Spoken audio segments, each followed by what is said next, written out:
Right. All Good right. morning. Good morning. I'd like to call the meeting to order and acknowledge that we're in Treaty 1 territory, the home and traditional lands of the Anishinaabe, Ojibwe, Innu Cree, and Dakota peoples, and in the national homeland of the Red River Métis. Our drinking water comes from Shoal Lake 40 First Nation and Treaty 3 territory. My name is Neil Harden. I'm chairing today's panel. With me via Zoom are Michelle Duncan and Brent McIntyre. The secretary today is Jason Robertson, and the assessor is Justin Mikulik. We will be hearing applications for revision of the assessment rule in accordance with the Municipal Assessment Act. The matters for which revision is requested have been described in each application, and we will limit discussion to those matters. Statements that are made at this hearing are sworn testimony, and anyone speaking to the matters must be sworn in. Be advised that comparisons of assessments of properties are not considered evidence of market value by the board. The board is appointed annually by council and is independent of it in the city administration. It makes its decisions on the basis of the evidence provided at this hearing and issues a written order to be mailed to all parties as soon as possible. Please note that the board's decisions with respect to an application may be appealed to the Manitoba Municipal Board if the matter pertains to assessed value reclassification, or to the Court of King's Bench if the matter pertains to the application of exemptions from taxation. Should you wish to appeal, information how to do so will be included with the board's order. With respect to the hearing process, I will confirm the points of appeal with your property to be addressed with each applicant following the swearing in. We will then have the assessor's testimony followed by questions the applicant may have, then the applicant's testimony followed by questions. Each side will have an opportunity to summarize if they wish. Once all the evidence about an application is being brought forward, the applicant may leave. The process will repeat for each item on the docket today. The session will close after all the applications have been heard, and the board will deliberate in private and make its decisions. You'll receive the board's decision by registered mail as soon as possible. As informational public hearings are live stream recorded and will be part of the public record. We'll be hearing items 1 through 9 on our docket today. Mr. Robertson, please affirm the assessor's and applicant's testimony. Mr. Assessor, please state your full name. Justin Mikulik. Do you affirm that the evidence you are about to give at this hearing is the truth, the whole truth, and nothing but the truth? Yes. Thank you. Madam applicant, please state your full name. Kara Gates. Do you affirm that the evidence you are about to give at this hearing is the truth, the whole truth, and nothing but the truth? I do. Thank you. You may be seated. Thank you. All right, so the first property on the agenda today is 696 Kildare Avenue East. So, Mr. Assessor, you can proceed. Okay, we have file number 22-3160, roll number 0900128500. Recommendation to reduce the value to $5,149,000. Using our adjusted NOI and 5.2 cap. Okay, and how do you feel about that recommendation, Ms. Gates? I appreciate the recommendation, but I think we're still a bit far apart on the value. Okay, so then you can proceed, Mr. Mikulik. All right, so we have a one building, 2 stories, built in 1969, 45 suites, 45 outdoor parking. If you go to page 2, you could see where it is located on Kildare. So on the south side of Kildare, and beside retail, there's a Safeway and a retail mall area there, right beside the property, close to public transportation. Good solid neighborhood, close to a park. If you go to page 3, we have our income value summary. So it's made up of 21 1-bedroom, 18 2-bedroom, 6 3-bedroom, for a total of 45 units. We have an average monthly rent per unit of $1,032.83. If you see below here, you could see our income workup. This has changed, so we'll be using this cap rate in my workup, but when I get to page 8, you'll be able to see how we came up with the value. Page 4, just providing rent comparables. So you could see where the property would fall in line here, 696 Kildare, with other apartments in the neighborhood in the market region. And so we're at 1032.83, and we have a variance of 1014 on the low end up to 1197 on the high end. Capitalization rates. So on page 5, you could see where our multifamily department ranges for capitalization rates over on the second last box there. That we're between 4.8 to 5.6%. And that's between the 20th and 80th percentiles. So just in general, on a bell curve, it would say that 60% of the parcels would fall within that range, and then you have each end outside of that, 20% on each side.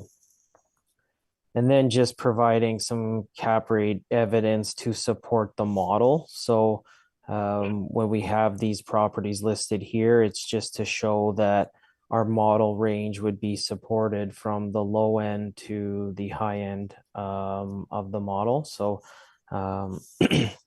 that's what we provided here with these 6 properties.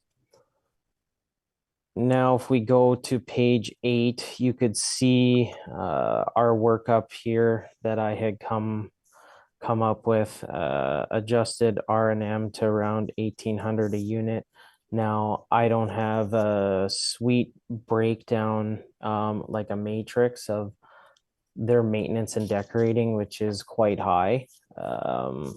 So I had looked at prior history of the property through the previous appeals on what was used, and figured that, 1,800 a unit was more than reasonable in terms of when you look at the scope of the market. So that would bring their adjusted NOI down to 267,756. The model, we were coming in at 288,536. So I deferred to the 267,756 to come up with the 5,149,000 and 5.2% cap. And on page 9, I had provided just a sale of 704 Kildare that happened February 1st, 2020. It was a share sale of $9 million. And you could see what was used. They used a time of sale cap rate of 5.25%. So we feel like for cap rate that we're at least supported here with the 5.2 on this property here. Now, just page 10, 11, I had just provided pictures from the website just to show the state of the property. So it does look like it does have some updated characteristics, as you could tell by the pictures. So when we go back to just talking about the repair and maintenance, 1,800 a unit, I mean, we think that that would be more than reasonable considering the state of what the property would look like now. So that would conclude my presentation, and I'd be open for questions. Okay, questions, Ms. Cates? Yes, thank you. So if we go to your cap rate table on page 5, can you provide any information on the sales being used to achieve the ranges shown, such as how many sales were included in what areas, etc.? I don't have the exact number of sales. Okay. And then your cap rate evidence on page 6. So we see the sales here. Have you provided the workups as part of your direct evidence? I don't have the workups provided. Okay. And then if we go to your income workup on page 8, you said you've used an estimate for the R&M. Would it not make sense to use the actual R&M, since R&M and the income achieved by the property are related?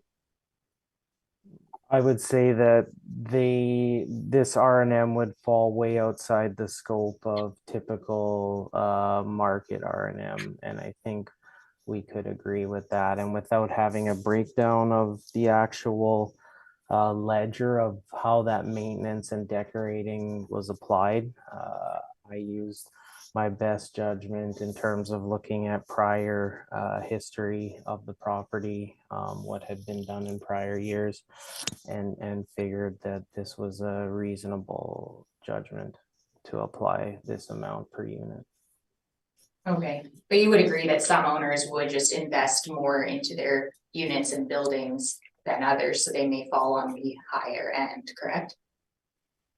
I don't think, though, that that would necessarily constitute to being included in repair and maintenance for calculating expenses. I think there would have to be a judgment on what would be capital and what would be considered routine repair and maintenance for a property. Okay, and then if we go to page 9, your cap rate comparable, are you aware that this property sold with 708 Kildare? Yeah, they sold separately, different values for each. Okay, okay, I'll present that then in my presentation. And then the cap rate here of 5.25. Do you have the inputs into that calculation or just kind of the final EGI and expense as listed here? Where's that? Sorry? The cap rate that's shown, it's shown as a 5.25, but I was just wondering if you had the actual inputs into the income and expenses or just the kind of the final values as shown. Like for the sale? Yeah, like do you have the workup?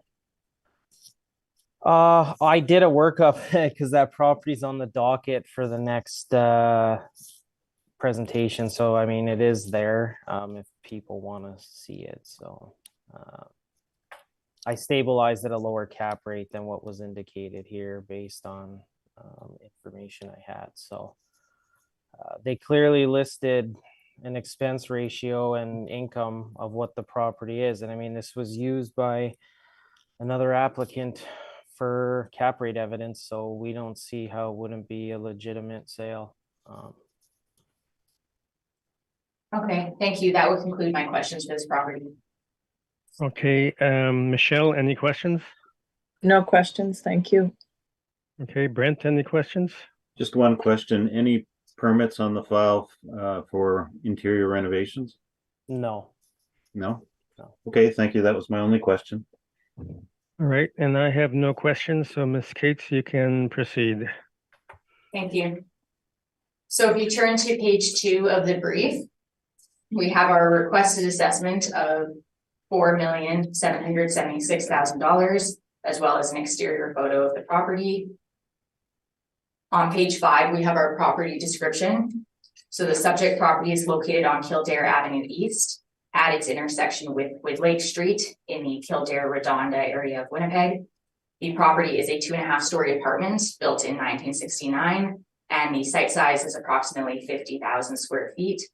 There are 45 units, and I believe the assessor touched on the breakdown of those. And we also have 45 outdoor parking stalls noted. So you'll see an aerial view of the parcel below that. And on the next page, we have a Google Map view to get a better sense of the neighborhood. On page 9, we have the overview of our income approach. So based on the assessor's revised NOI, we're not terribly far away on the NOI, so it's primarily a cap rate issue. So we are disputing the cap rate of 5.2%, and we're using a cap rate of 5.5% based on our cap rate study, which I'll briefly go through in a little bit. But just as an overview of what we've done, we have our first table, which shows our base cap rates. They're stratified by effective year built, and they're assuming good quality properties in good locations. And then the second table considers all of the factors that we may consider for adjustment on a site-specific basis.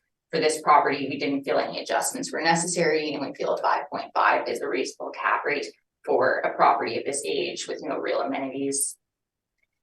So if you turn to page 10, we have our income and expense breakdown. So we've used rents of $603,329. We've applied a vacancy at a 3-year average rate of 5.3%. And when accounting for the other forms of income, we have an effective gross income of $642,098. For our expenses, we stabilize based on 3 years of expense data where we have it. And in the remarks, we note if we've taken an average or a percentage. If no remark is noted, it can be assumed we're stabilizing based on the most recent year of data. So generally costs like insurance and utilities, we would use the most recent year, as those costs are seen as generally going up and not really decreasing. So for our expenses, we also have stabilized repair and maintenance at $2,030 per suite. So if I could just direct everyone to go to page 21, I'll just go through our R&M breakdown, and I'll go through it just for this property, and then it will kind of be the same methodology going forward for the remainder. So on page 21, you'll see we stabilize repair and maintenance based on 5 years of repair and maintenance data. So toward the bottom of the chart, you'll see we have our repair and maintenance totals. Underneath that, we have repair and maintenance less capital expenditures and less waste and snow. So when we're looking at capital expenditures, we're looking at extraordinary repairs, roof and hot water tank, etc. So there is some disagreement, I suppose, with the assessor on what would be capital expenditure and what would be repair and maintenance. For instance, flooring replacement, appliance replacement, we see that as part of the repair and maintenance, not as a capital expenditure. And then also we take out waste and snow as we stabilize waste and snow separately. So then the bottom line shows the R&M per suite, the unstabilized version. So where we do our stabilizations is toward the right-hand side of the sheet. You'll notice certain categories, we have capped values in place. So those would be flooring replacement, appliance replacement, painting and counters, cupboards and carpentry. So those values are in place based on discussions with property managers and knowledgeable players within the market, where we've determined what reasonable values may be for those. And then in terms of other stabilizations we do, if a value seems like an outlier, whether on the high or low end, or if the overall value per suite seems a bit high, then we'll do a further stabilization there. So that is how we've come up with the $2,030 per suite. So if I could go back to the valuation on page 10. So that would contribute to our total expenses of $379,395. So our net operating income for this property is $262,703. And we're applying a 5.5% cap rate as mentioned. So I'll just briefly go through the cap rate study at this point, which is our separate document. If everyone has that open, then I'll proceed with that. It'll be listed as item 00 in the SharePoint. Let me just look.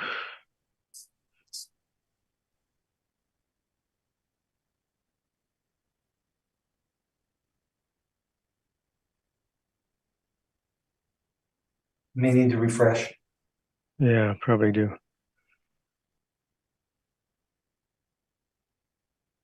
There it is. Okay.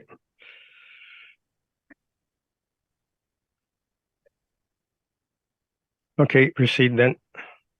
Okay, thank you. So on page 2 of the cap rate study, we start by looking at the city's indicated cap rate ranges. So they show a range between 3.85 to 7.4% for apartments, with most being within the high 4 to mid 5 range. We then look to the broker reports and what they're suggesting for cap rates. And the important points here is they're suggesting nothing lower than 5% for low rise. And as well, they're showing either zero or low compression from the prior cycle. And we note that if anything, their cap rates may be a bit low due to inclusion of other costs as listed here. So toward the bottom of page 2, we have some discussion surrounding interest rates. So the important point here is that interest rates are only one component of the cap rate, and that the cap rates don't necessarily move one-to-one with the treasury yields. So we have some graphs showing the relationship between cap rates and interest rates. These are national graphs, so we don't use them to derive our cap rates, but just to show the relationship between those two factors.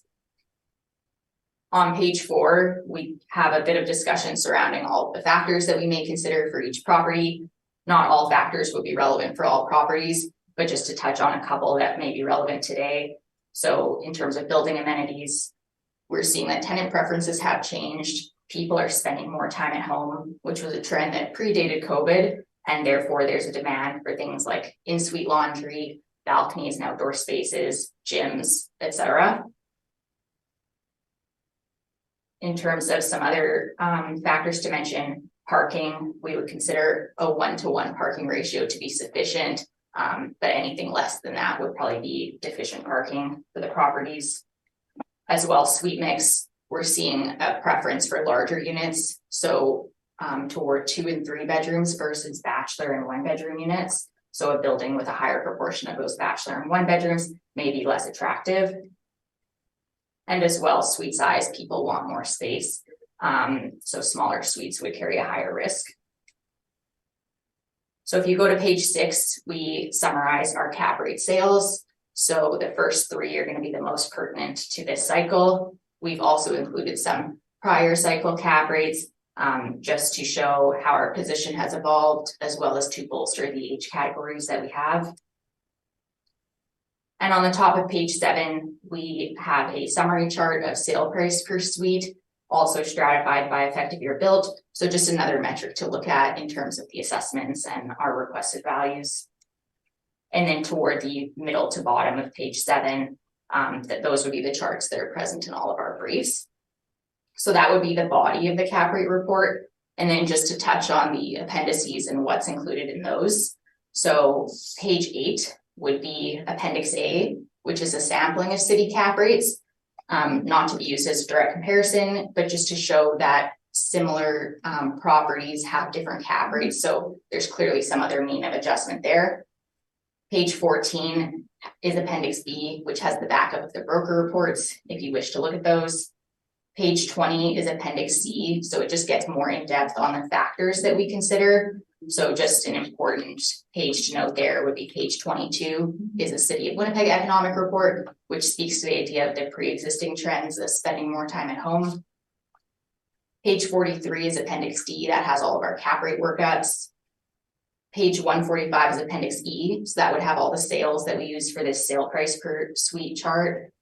And then lastly, page 149 is Appendix F. It is assessor rebuttal that was previously submitted, and the reason for including it is simply to show that based on their reworked calculations, there is some agreement among certain age categories.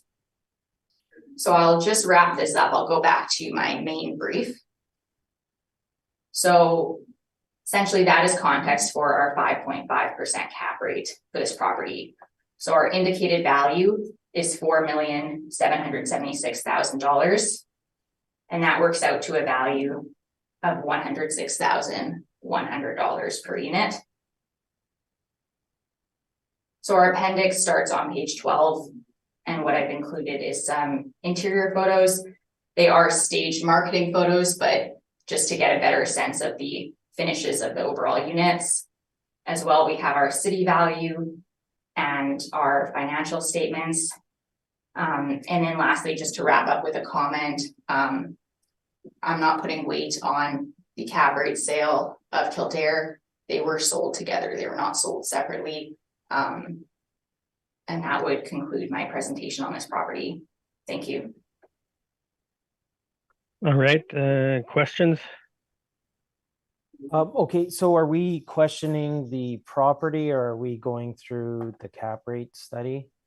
Both. Okay. So just regarding the repair and maintenance, did you provide the actual maintenance ledger that they provided to you in the brief? I don't have the general ledgers that they provided in the brief. Okay. And then just regarding, I guess, can I just that would be all my questions regarding this property in particular. I would just have more questions, I guess. Can I transition to the cap rate study? Okay, yeah, go ahead on the cap rate then. Okay. So looking here on page 5, Altus 2020, you guys have the range of cap rates 5.25 that go up to 6.6%.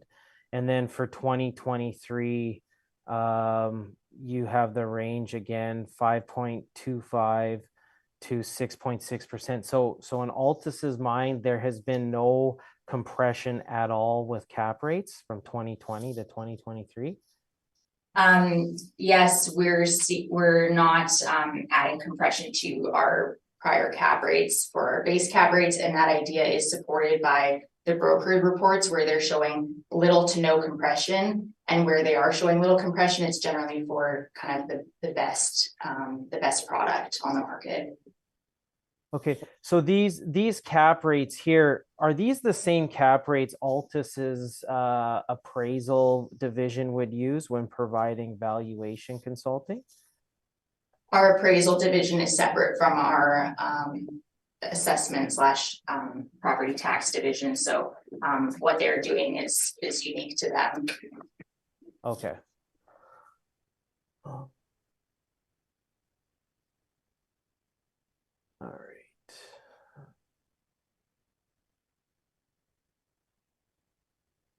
And so just to recap here, so there are other market reports that do show that there has been lowering of the cap rate, but you're saying that those companies use extra closing costs, so that would lower the cap rate because it lowers the income? Yes, generally, it's known that the brokers are including things like land transfer tax and other closing costs in their calculations. Okay.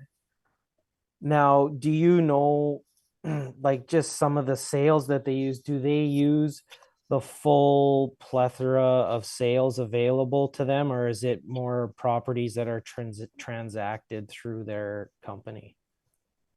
I can't comment on the specific sales that they use, but it's kind of known that they would include more investment grade, higher end product generally. So it's not the whole kind of swath of city of Winnipeg properties. Okay, so even if, so back on page 7, these cap rates, even if there was a premium top of the line property for these cap rates, you would never go lower than this.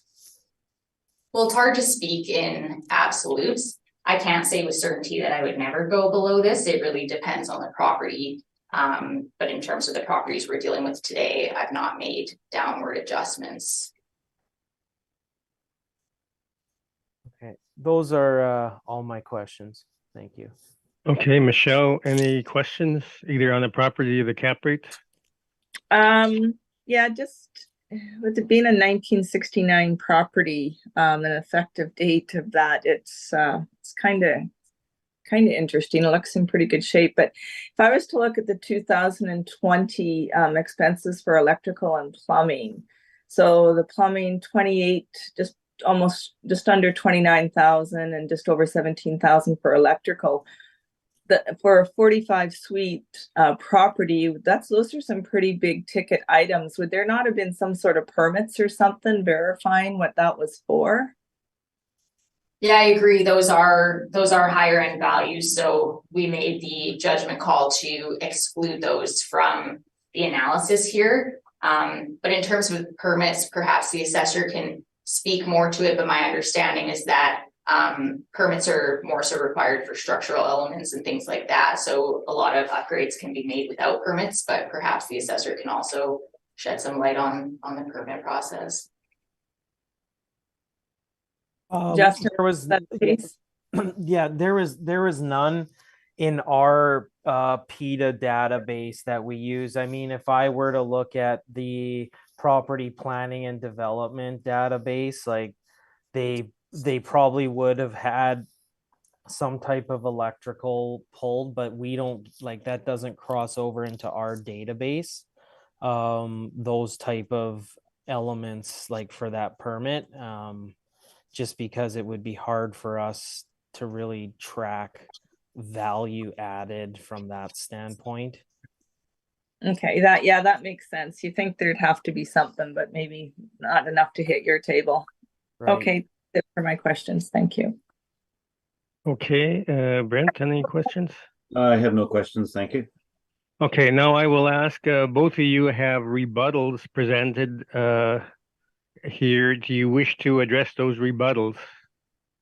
Yeah, like I don't feel like I really need to present the rebuttal. I think a lot of folks have heard our rebuttal since we've been doing it repeatedly since the beginning of this. And I don't know if it's really going to pertain to the properties at hand today. So I would just, I don't think I really need to go over a rebuttal. Okay, Ms. Cates, do you wish to address your rebuttal then? I'll follow the assessor's lead. I think everyone's heard the rebuttal, so I think I could just leave mine there. All right, thank you very much. I guess that then concludes this property, basically cap rate issue now. Small difference on NOI. Okay, let's move on to 704 Kildare. Okay.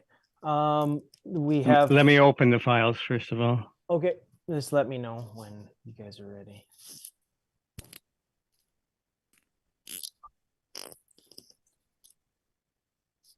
Okay, you can proceed now.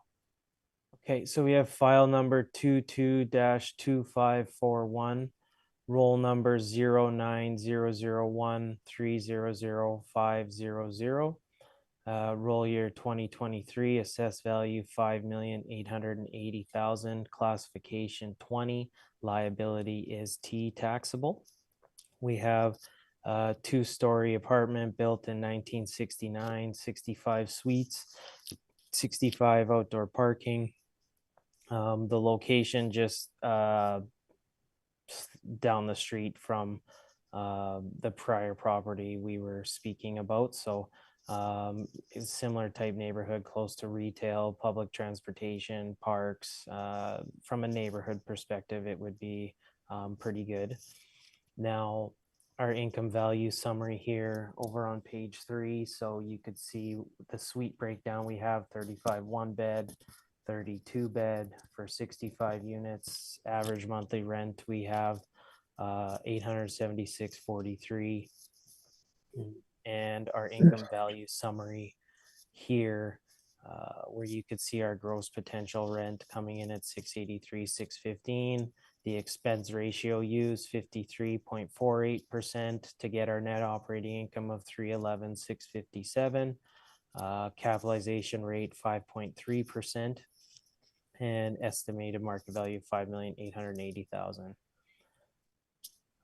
When you see on page 4 our rent comparables we have provided, so other properties in the market region with similar type builds and suite mixes, so you could see where it falls in on the range at 876.43, and the 895 for comp 3, 915 comp 2, 973 comp 1. So it does err on the low end. We do have from an income perspective, this property would definitely fall in the lower end.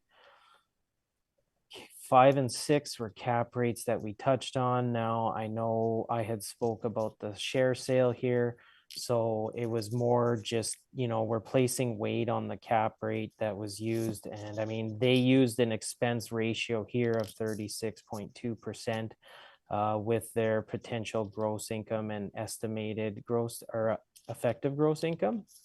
So 1 sec here, Justin. oh yeah. Sorry, you clipped out for a second. That's a technical issue on our end. Can you just repeat the last sentence? Oh, okay. Just I was talking about the expense ratio that was used for the sale. So they used a 36.2% expense ratio, and their potential gross income for the sale was 780,201. So I mean, even if they want to state that, hey, it wasn't like it was sold separately, they still applied an income analysis to this property that was used, and the cap rate. So we feel that you could still use it as a baseline to be able to project cap. And then just when I did my own rough stabilization from the actuals, I had got a 5.07% cap, mainly probably due to the maintenance and repair that would have been used for the sale was probably a lot lower than what I used at 1,500. But you could see their actuals that they're reporting again are well over 2,000 a unit. And I mean, if you want to use that type of maintenance and repair, you're going to get a cap rate that's probably going to be like really low fours. And I just don't know, if a buyer and a seller are really stabilizing at these rates that are like 2,000 per suite in reality when they're transacting in the market for suites that, are reasonably maintained. So we would typically see a maintenance and repair of 2,000 a unit, and that justified if we were to see these rundown properties that are a lot older, that have a lot of structural problems that, maybe haven't been touched in a long time on the interior. You would see high maintenance and repair for those, but in terms of something like this, I mean, I don't see how we'd be justifying repair and maintenance at that level. And I mean, I think that's evident based on what you see here from the sale. Just a excerpt here on the bottom of page 9, so you could just see what it talks about. Located in Transcona, major bus route backs onto a park near several schools, 1 block away from Transcona Square. So from a rental perspective, it would be pretty solid, would generate a lot of demand. And I had provided the income statements here just for verification. So outside of that, that would be my presentation. I'd be open for questions. Okay, questions, Ms. Cates? No, I don't have any new questions. Thank you. All right, Michelle, any questions? Probably just as similar as far as are there any permits if it's an effective age of 1969? Has anything changed besides some renovations? I haven't, I haven't seen, so there was no permits taken out for this property, but I wasn't able to get pictures of the interior. So I don't really know what I mean, my idea is the state of the suites are probably pretty good considering the income level that was used at the sales. So we're probably pretty low. We could probably bump up our income if we were to kind of see the state of the property. But I mean, for assessment, this case, we're not going to be touching that. So. Okay, no other questions. Thank you. Okay, Brent, questions? And I have no other questions. Thank you. All right. Now this sale for $9 million, it wasn't that was just for 704 Kildare, was it? Well, 704 and I believe 708 Kildare sold, and one was 9 million, and I think the other was 9.5 million. So there was 2 different sale prices on each property. My whole thing was like, I know there's like a number and a sale price here. My whole idea though is to look at the income rates that were used and also the cap rate that was used for that as at least, support that, hey, you know what, they bought this with a 5.25% cap rate in mind. So, that's sort of where I'm coming from on it. And that doesn't mean that I think it should just go up to 9 million, but the numbers they use to achieve the sale is of more interest. Yeah, the expense ratio of 36.2 seems to be unusually low for a property of this age, though, wouldn't you say? Well, I would say though that this is what we see though, once sales start coming through of these type of properties and we actually see the sales, the expense ratios always seem to be coming in well lower than what is reported to the assessment department, which is how we come up with our expense ratios. We typically always see expense ratios that are, it's not uncommon to see 5 to 10% below what we're using for our models. So, I mean, take of that what you will, but I think the sales provide a good picture of how the market is truly really transacting with these type of properties. And I think if you were to kind of poke around in these companies' appraisal divisions and that, you would rarely see them using expense ratios as high as what we're coming in at. But anyway. Okay, thank you. You can proceed then, Ms. Gates. Thank you. So if you turn to page 2, you'll see our requested assessment of $5,434,000 and an exterior photo, or a couple exterior photos. On page 5, we have our property description. So the subject property is located on Kildare Avenue East at its intersection with Woodlake Street in the Kildare-Redonda area of Winnipeg. The property is a 2.5-story apartment built in 1969 with an approximate land size of 1.4 acres. And there are 65 units, which include 35 one-bedrooms and 32 bedrooms. And there are 65 outdoor parking stalls noted. So you'll see the aerial photograph and the Google map view on the next page. On page 9, we have an overview of our income approach. So we are disputing the assessor's cap rate of 5.3%, and we are using a cap rate of 5.5%. 5.5 is again our base cap rate, and we are not making any type of adjustments.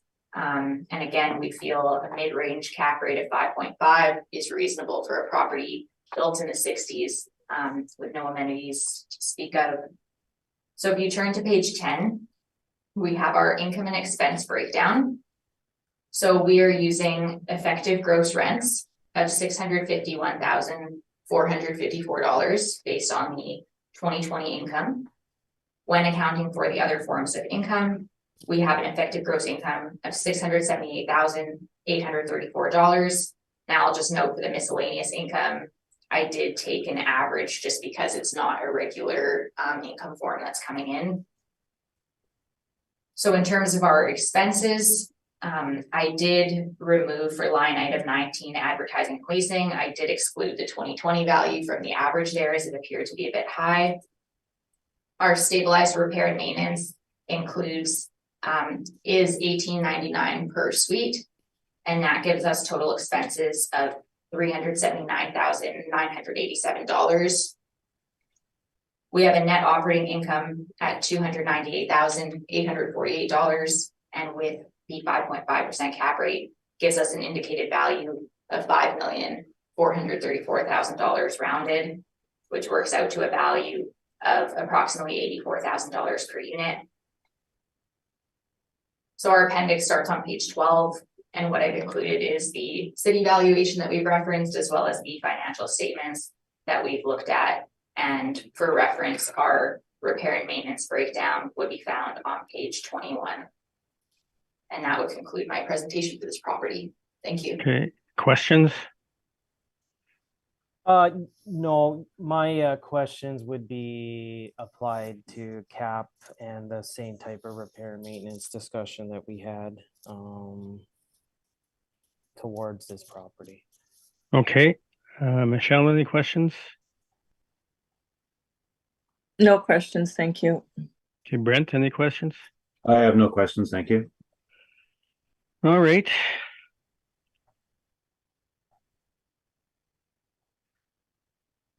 Let's then go to item 3 then, 716 Kildare. I'll just open the files. All right, on 716 Kildare. You can proceed.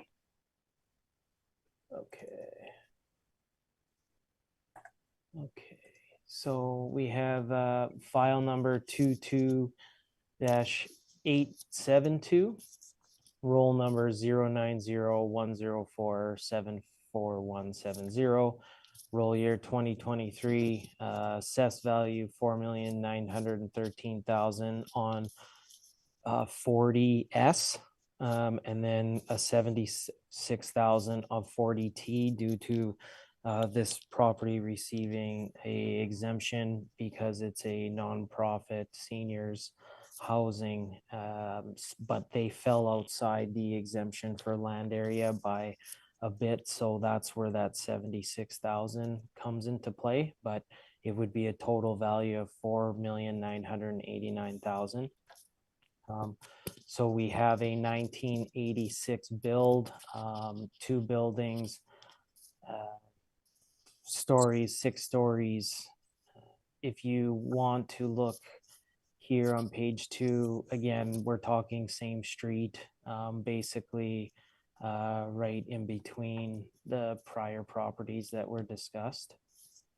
Or no, not right in between, just slightly down the street, but right in that same neighborhood. And page 3, we have our income value summary. So 55 1-bedroom, 5 2-bedroom, total of 60 units, average monthly rent of $741.39. So you can see the income workup that was applied to the property to come up with the value. So using a 4.95% cap rate. Now, if we go to page 4, so again, we just provided some rent comparables. You could see that it's well below other for-profit properties in the market region. And then just to show here, like we're well below the CMHC full market income. So our model's coming in, if you look on page 5, our model's coming in at 81.10% of market rent that we have on this property. So average market rent based on a unit mix such as this would be 914.17 based on CMHC data for zone 8. Now, I know, you know, because this is a nonprofit, we do value them below average to give them the benefit of the doubt that they, you know, that they are operating the way they are. So we feel like we're coming at 19% below market rent is more than enough to make up for the fact that, you know, the cap rate might be slightly lower, but from appraisals that I've seen done in the industry on nonprofits, the 4.95% is more within the range of what we would typically see. And in those appraisals, they would be valuing at a full market rate. So they would be using an average yearly potential rent at the full CMHC rate and not a discounted rate like we're coming in at. So you would, in theory, get a value that would be slightly higher. And even if they did use a higher cap, it would still be coming in well above what our 4,913,000. So just over on page 9, like if you want to take a look, you could see the exterior of the property, what it looks like. So it is a solid building. It was built in the late 80s. And then you could just see there is a waiting list for admissions. So there is demand for these properties. They don't really see high vacancies, and they are, in terms of tenants, when you're looking at a repair and maintenance, the tenants just being that they're going to be 55 plus, you know, you're not going to get a lot of wear and tear on the suites. So we feel here that the value standpoint coming in at 4,913,000 is adequate. And that would conclude my presentations, and it'd be open for questions. All right, questions? Yes, thank you. So would you agree that properties built for seniors housing have certain deficiencies built in, such as small units or poor parking count, for example? Yes, they can have that. And would you agree these properties tend to be built to a more utility grade or basic standard as compared to market apartments? I don't know if I would fully agree with that. I still think that these are built with a pretty good standard. They'll have common areas and that for activities and so that they can socialize with the other tenants. So I don't know if I would really go to say they're not built as well. Sorry to clarify, not to say they're not built as well construction wise, but just to say that they're built to a more basic standard and like the amenities would be more specific to that type of property. Would you agree with that? Well, I think some of these amenities though meet what is demand for the current new standards according to what Altus says in their cap rate study about things that people would like, and that's, you know, increased common areas and that sort of thing. So I would have to caution agreeing with that statement. Okay, and then final question, you talked a bit about appraisals, but you would agree we're not doing appraisals here, correct?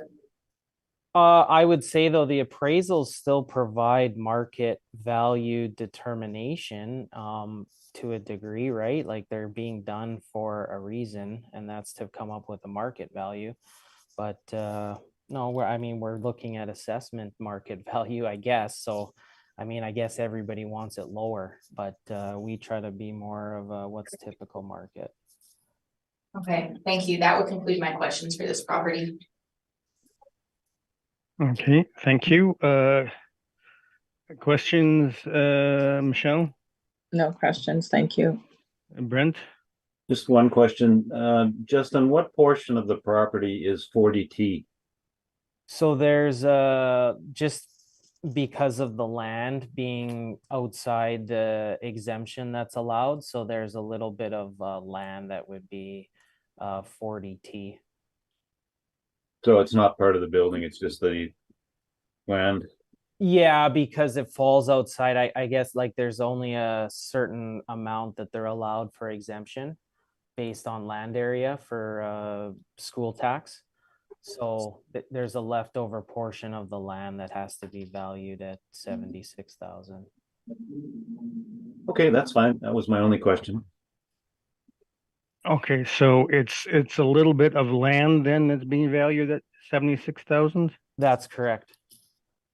Okay, and you've shown no, I guess, comparables for the land value, have you? Yeah, like when I had looked at it, I had felt like the land rate, it was at $16.57 a square foot. So for multifamily, and I had felt that that was more than reasonable for multifamily lands. Okay. All right, Ms. Cates, you can proceed then. Okay, thank you. So if you turn to page 2, you'll see our requested assessment of $3,871,000, as well as an exterior photo and an overhead shot of the complex. On page 5, we have our property description.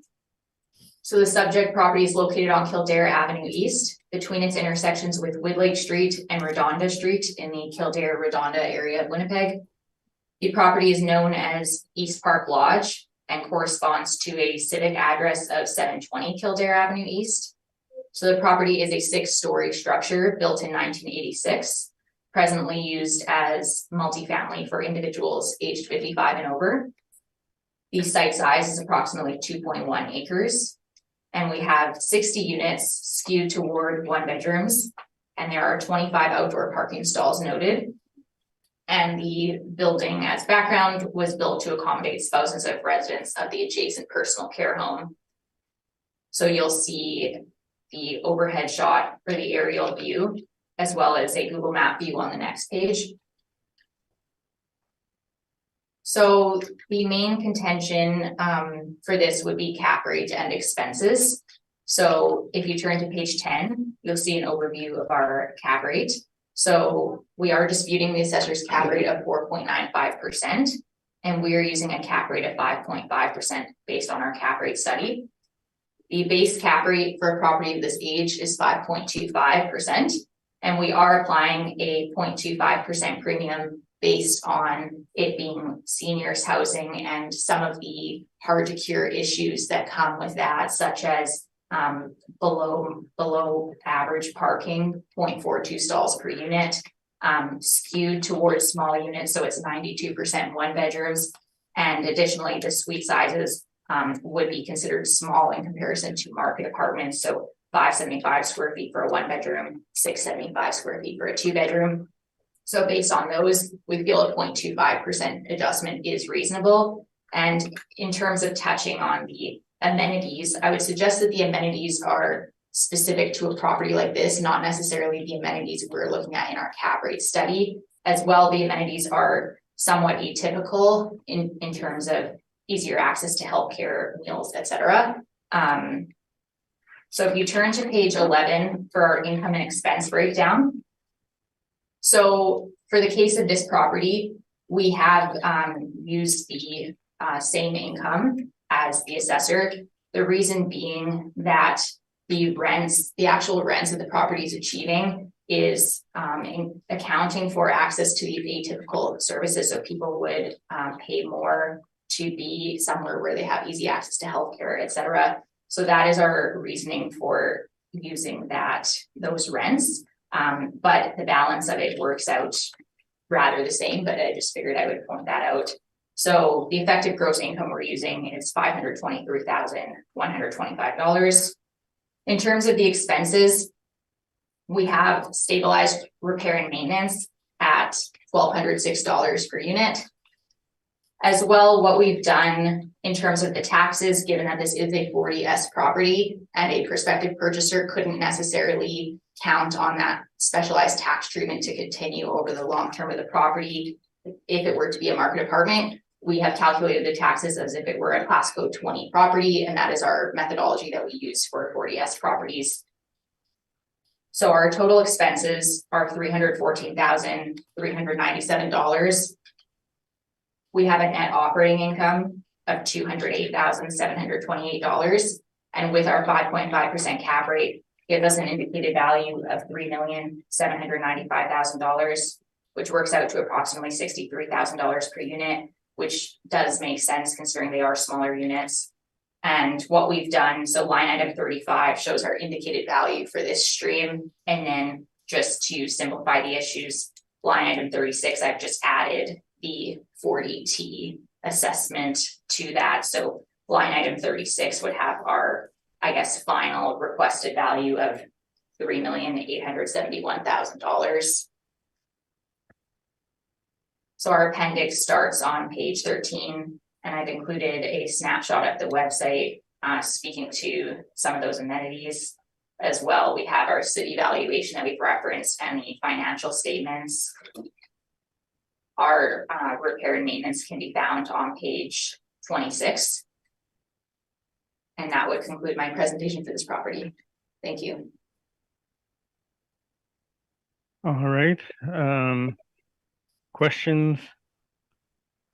Yeah, over on page 10, under the comments area.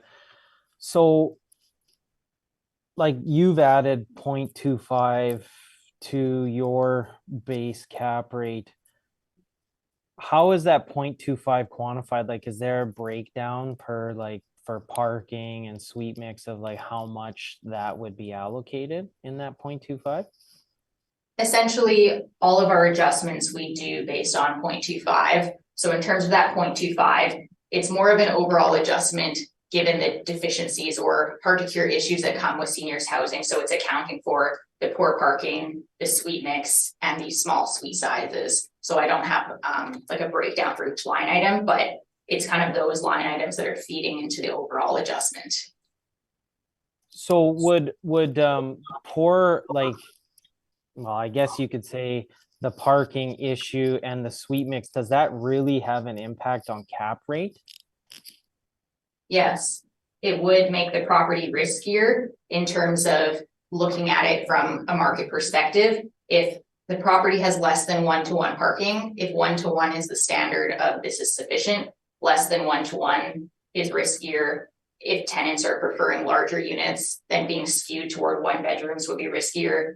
And additionally, the suite sizes being like under 700 square feet for a 1 bedroom and 2 bedroom. Those are issues that are hard to cure and would have to be looked at. So they would add risk to the property.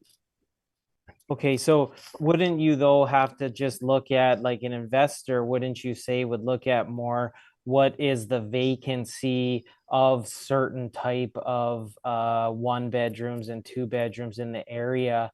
And wouldn't they apply that and say, well, if the property still doesn't have vacancy issues, why would I add a premium to the cap rate of an upward adjustment? Well, because we're kind of looking at two different things at that point.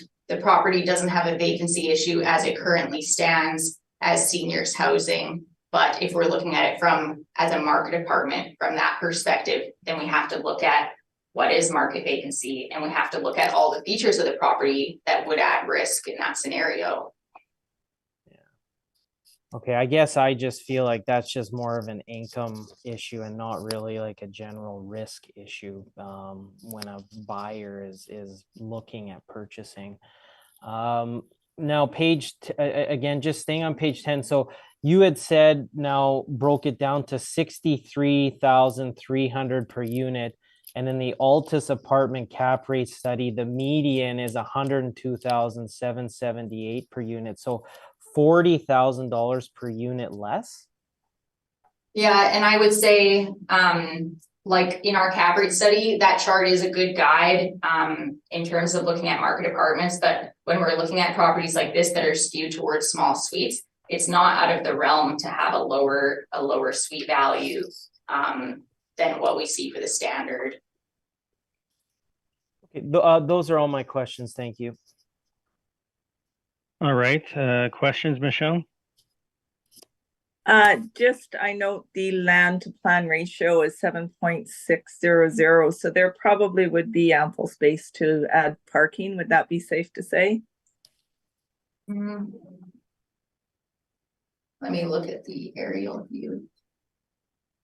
Yeah, I guess there could be space to add parking, but that would come at a cost. So yeah, I would agree. Okay. That was my only question. Thank you. Okay, questions, Brent? Just one, and so you're in agreement with the class code 40T value? Yes. Okay, thank you. That was my only question. Okay, I guess the question I have is looking at the advertisements, they're asking considerably more than the valuation per suite. Now, I heard what you said about it, that being to account for the amenities and that, but I guess my concern would be using a modeled income valuation, but then abandoning that model and using the actuals for expenses, which would include the expenses on those amenities, let's call them. What is your response to that concern? So in terms of the income, when I look at the comparison of the effective gross income that we end up with, we're still coming in higher than the actuals. So I see your point on using the assessor's income, but it seems like it didn't make as much of a difference, and we actually have a higher income than what the actual 2020 EGI would indicate.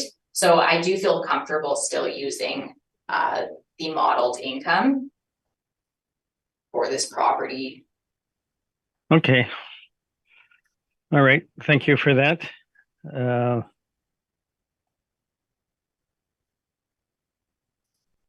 We'll do 1080 Henderson, then have a break after that property.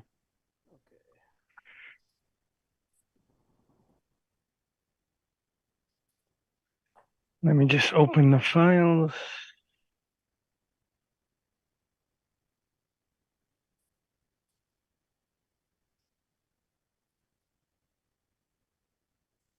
Okay, Mr. Mikulik, 1080 Henderson.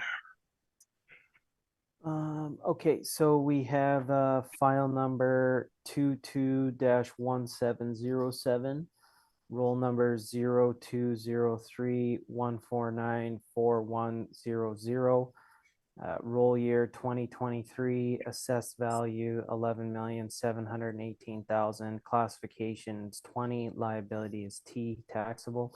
We have a 12-story apartment built in 1971. With 117 suites and 97 indoor parking stalls. You could see where it's located here, right by the corner of Henderson and McIver. So another really solid area of the city, great neighborhood, close to retail, very close to public transportation, close to parks, so easy access there.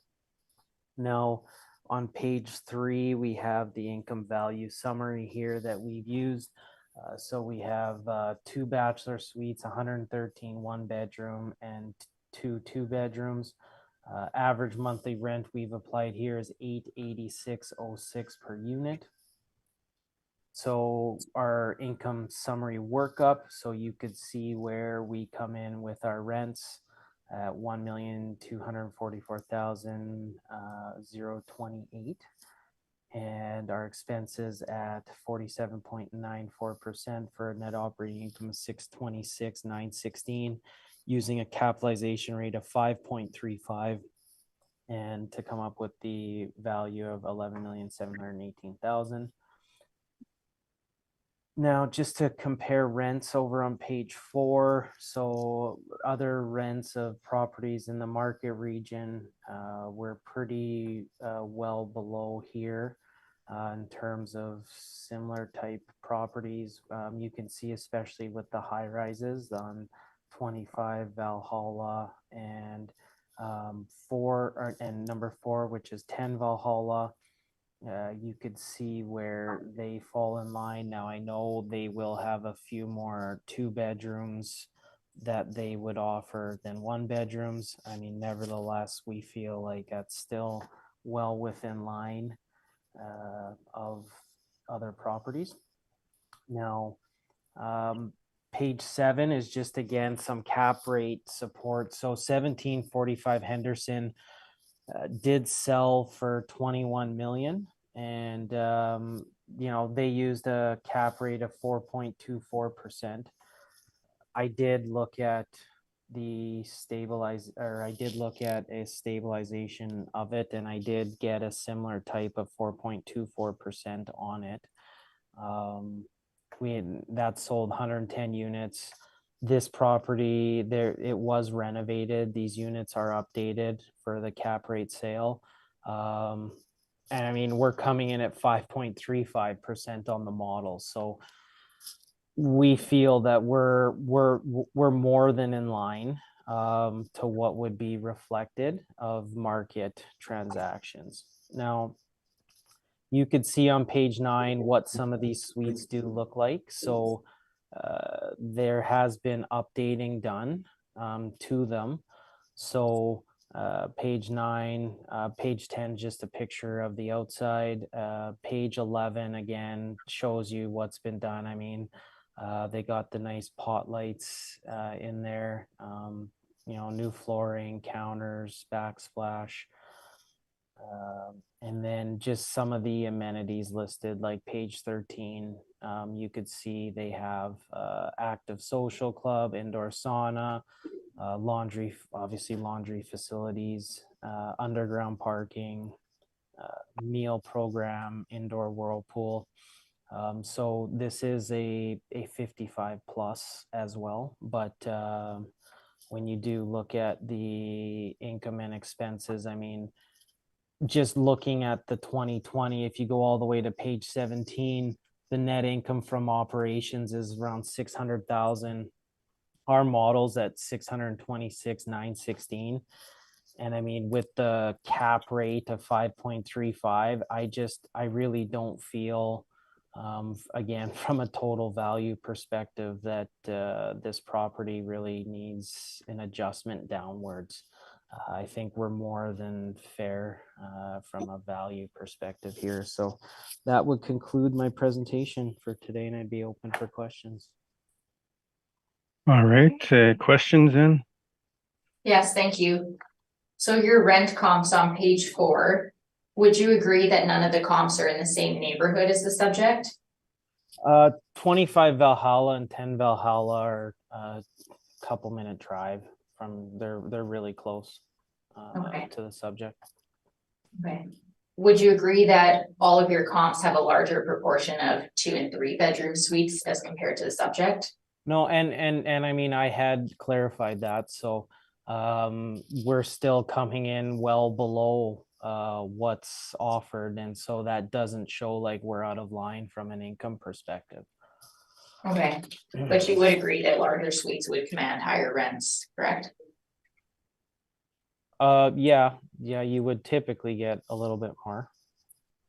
And then on page 7 for your cap rate comparable, so just to clarify, it's just the final cap rate provided, none of the inputs. Would that be correct? That's correct. Okay, thank you. That will conclude my questions for this property. Okay, questions, Michelle? No questions, thank you. Questions, Brent?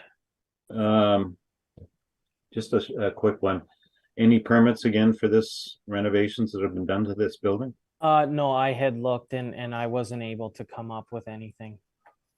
Okay, thank you. All right, you can begin, Ms. Gates. Thank you. So if you turn to page 2, you'll see our requested assessment of $10,928,000. On page 4, we have our property description. So the subject property is located on Henderson Highway between its intersections with McLeod Avenue and Oakland Avenue in a Kildonan Drive area. The property is a 12-story apartment built in 1971, and the land size is roughly 20,000 square feet. There are 117 units, which are skewed again towards smaller units with only 2 bedrooms. We note there are 0 parking stalls noted at the specific property. Parking is located at the adjacent property at 1100 Henderson, where there are 43 indoor stalls that are allocated to the subject property. So you'll see an aerial photograph as well as the Google map view on the next page. So on page 8, we have the overview of our income approach. So we are disputing the assessor's cap rate of 5.35%, and we're using a cap rate of 5.5% based on our cap rate study. 5.5 would be the base cap rate for a property of this age. And we note kind of the balance, the positives and negatives of the property below, but we've not made any adjustment. So if you turn to page 9, we have our income and expense breakdown. So we are using rents of $1,139,916. We have applied a market vacancy rate of 3.2%. And when accounting for the other forms of income, we have an effective gross income of $1,118,591. Our expenses include stabilized repair and maintenance at $1,131 per suite for total expenses of $517,558. We have a net operating income of $601,033, and with a 5.5% cap rate gives an indicated value of $10,928,000 rounded, which works out to a value of approximately $93,000 per unit. So I have some notes in the remarks column just based on the renovations. So just for your reference there regarding how many suites are renovated. And then our appendix starts on page 11. And what I have included are some marketing photos. Again, they are staged, but just to give a better sense of the finishes of the units, as well as the city value that we've referenced, the financial statements, and we have the repair and maintenance breakdown on page 35 for your reference. And that would conclude my presentation on this property. Thank you. Okay, questions, Mr. McCulloch? Just regarding, like, I'm looking here, the property, So the vacancy doesn't seem too out of line, and yet you would place a negative, I guess, on the parking and the suite mix. Is that correct? Yeah, in terms of the parking, it would be insufficient, less than one to one ratio, and the suite mix. But I mean, the property does have some amenities and it would be in good condition, so. Okay. And so this property then would be renovating on turnover as people move out? Yes, yeah, and I have that noted as well on the page 9 at the kind of top right corner. The suites will be upgraded upon turnover. Okay. And are they subject to rent controls, this property? In terms of a property of this age would be subject to rent controls, in terms of whether they're able to get increases based on the renovations. I would assume so, based on the discounts that are showing here, that they have gotten those increases, but they wouldn't actually be able to charge quite that level, so they're discounting the rents. Okay. And then I guess just my questions, I guess, for cap rate would be applied to this property that we had discussed prior. So those would be all my questions.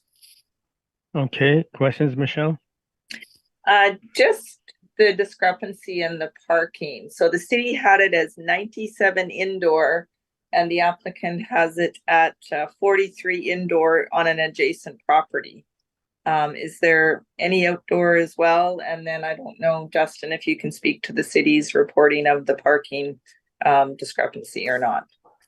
Yeah, is it okay if I answer our end of that, or did the discrepancy part, if that's all right, Neil, the discrepancy part. Yep, that's fine. Yeah, so you know what? It's just gonna have to be something I'll have to look at going forward when I could put this together in the limited time. We really enter the parking counts based on what would be reported to us. Now I can do a review and then we would make adjustments there, but I don't really have a concrete answer for you on why there would be a discrepancy at this time. Who would report it to you? The owner? Usually we use the income and expense mailers. When people send in, they can mark off how much parking there is, like indoor parking or outdoor parking, and my guess is maybe in the past what was reported to us on the INEs could have been that, or when it was last inspected, maybe that was the case, but I really don't have a firm answer for you on the parking. Okay. And then Miss Kate's you said it's on an adjacent property, the 43 indoor. Without me going into every line of the expense statements, is who owns that property at 1100 Henderson? So is there rents payable to them in the expenses? Yeah, it would be the same ownership at 1100 Henderson. And yeah, the parking income would be allocated to that property. Okay, that's it. Thank you. No other questions. Okay, Brent, questions? I have no questions. Thank you. Okay, I got a couple of questions. If you look at the city's page 14, the income statement, it shows a value for parking of $41,010, which seems to be allocated to this property. Is that actually, I mean, you're saying it's being allocated to the other property, is which would be correct here? I'm relying on our due diligence that we've done in terms of the notes that we have in our file. So we have that the parking is allocated, the income is allocated to that role. So we haven't included the parking income in this valuation based on that. And when I look at the mailer, it is 43 stalls that are allocated from that building to this property. So Okay, in so terms so of this what could they be just provide- a paper exercise then? I would assume so, because essentially all the notes and stuff that we have in our file, someone has gone in, done the due diligence, recorded that as such. So I'm relying on that information that we have. Okay, now in terms, I mean, there seems to be quite a bit of discounts on this property. It seems to be more than 10% of the income. The discounts are 10% of the total income thereabouts. Wouldn't a buyer look at this and would say, I can get $180,000 more without doing anything, and wouldn't that be a something that a willing buyer would look at? Yeah, I think a buyer would look at what the potential rents that they could get, as well as what the discounts are. And I mean, the discounts, I guess, are going to be a balance of what the current owner and property manager is comfortable with in terms of the vacancy levels, in terms of keeping the vacancy at bay. So I think it's a bit of a balancing act there. But yeah, I think a buyer would look at what they could potentially get in terms of the total rents, but in terms of how the property is actually performing, what they're actually getting is discounted quite a bit. Yeah. Okay. All right. Thank you for that. I have no more questions then.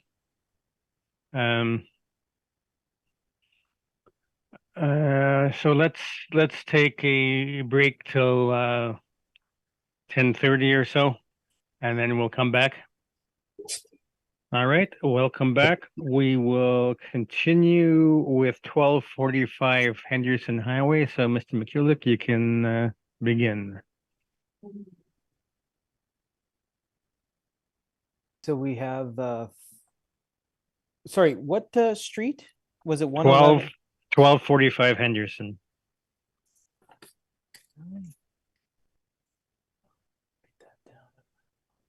Okay. There we go. Okay, so we have file number 22-1399, roll number 04000254,600, roll year 2023, assessed value 11,545,000, classification 40S. This property is school tax exempt, being a seniors complex personal care home.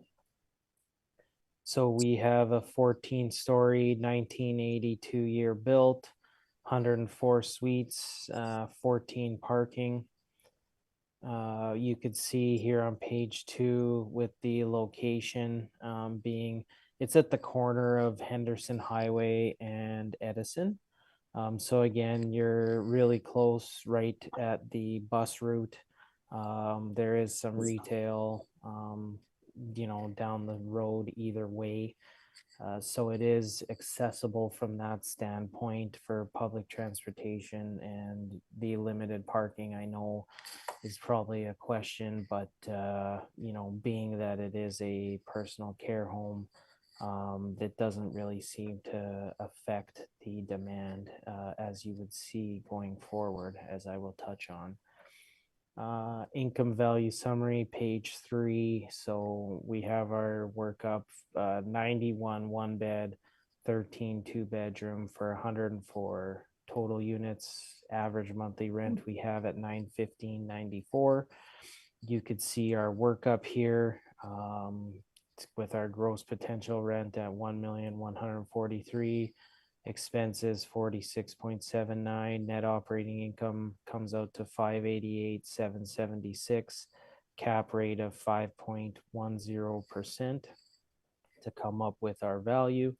Now rent comparables would just show other similar properties in the area. You could see where we fall in line at $915.94 compared to some of the other properties there. Now I know the suite mix would be something to touch on, and I would still advise that we are coming in lower on the average monthly rent per unit, so it does reflect that.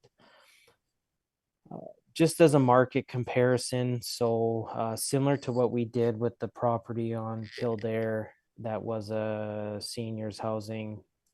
We look at the comparison to CMHC, so you could see we're coming in below market by just a little under 12%. So you could see their average yearly rent potential based on Zone 7, East Kildonan, and the suite mix would be 1.289 million, 346, and an average rent of 1,033. We're an average rent of 915.94 per unit. And if we want to scroll, I mean, we know the cap rate sale. I mean, I don't have to touch on that one from Henderson. But just a excerpt that on page 10 here, just it is subsidized seniors housing. So, which is why we would go to a comparison of CMHC because we can't use their income. And I mean, you could see what their income is. I mean, I've provided that along with, you could see what their expenses are. So, it'd be really hard for us to come up with a income and expense stabilization here, just based on what's reported. So, you know, we already tagged this property as below average income quality, to reflect the nature of how it's run. So, we feel here just again with our net operating income at 588,776 and the cap rates at 5.1, we feel reasonable here on this property. So that would conclude my presentation for today, and I'd be open for questions. All right, questions, Ms. Gates? I have no new questions for this property. Thank you. Okay, questions, Michelle? No questions, thank you. Okay, Brent? Just one question, Justin, on page 1, you're showing outdoor parking as 14. Yeah. And on the mailer, the owner, just let me get back to it. It's showing 35 outdoor stalls. Yeah. Yeah, no, that's definitely something we'll have to update for sure. So that's a good catch by you, and we'll have to be more diligent when we're inputting these income and expenses. Okay, thank you. That was my only question. All right. I have no questions, so again, Ms. Gates, you can begin. Okay, thank you. So if you turn to page 2, we have our requested assessment of $9,823,000. On page 4, we have our property description. So the subject property is located on Henderson Highway at its intersection with Kingsford Avenue in the Rossmere A area of Winnipeg. The property is a 14-story structure built in 1982, presently multifamily for individuals 55 plus, and the site size is approximately 17,000 square feet. There are 104 units, which are skewed again towards smaller suites, and we have also noted 35 outdoor parking stalls. And the property was purpose-built as seniors housing, and then just some background on the organization there. So we have an aerial photograph as well as a Google Map view on the next page. So if you turn to page 9, is an overview of our cap rate. We are disputing the assessor's cap rate of 5.1%, and we're using a cap rate of 5.5% based on our cap rate study. So similar to a property we heard earlier, our base cap rate is 5.25%, and we are applying a small adjustment of 0.25% to account for some of those issues such as low parking, small suites, as well as smaller suite sizes, though not quite as small as seen earlier. So if you turn to page 10, we have our income and expense breakdown. So in terms of the income, we acknowledge that the rents are below market. So we see that the city's rents are a factor of CMHC, so we have used those rents as well in our valuation. So that comes out to an effective gross income of $1,106,514. In terms of the expenses, we didn't have the 2018 data, so we referenced the 2017 for some of our averages just to kind of smooth things out a bit. So in terms of the values that we have here, we have stabilized repair and maintenance at $10.79 a suite. And again, we've calculated out the class code 20 taxes, given that it is school tax exempt. So our total expenses come to $566,235. We have a net operating income of $540,279. And with a 5.5% cap rate, gives us an indicated value of $9,823,000 rounded, which works out to a value of approximately $94,000 per unit. So our appendix starts on page 12, and I have the city valuation and the financial statements that we've used. And then we have our repair and maintenance breakdown on page 23. And then we also had a breakdown of the replacement reserve expenditures on page 24. And that would conclude my presentation for this property. Okay, questions? Yeah, just so you had provided a 0.25 on the cap rate because of the seniors housing. That's correct? Yeah, essentially, because of those issues that come along with the seniors housing in many cases, such as this one, such as the parking, suite mix, etc. Okay. They like, and so like on their income statement here, if you go, I guess, to page, it's in your appendix, page 17. It does say like interior renovations in the capital cost summary of 41,801. Like, do you know where those were applied for interior renovations, and would that be subject to being reflected in the cap rate? Okay, this is let me just check. So this is the 2019 statement.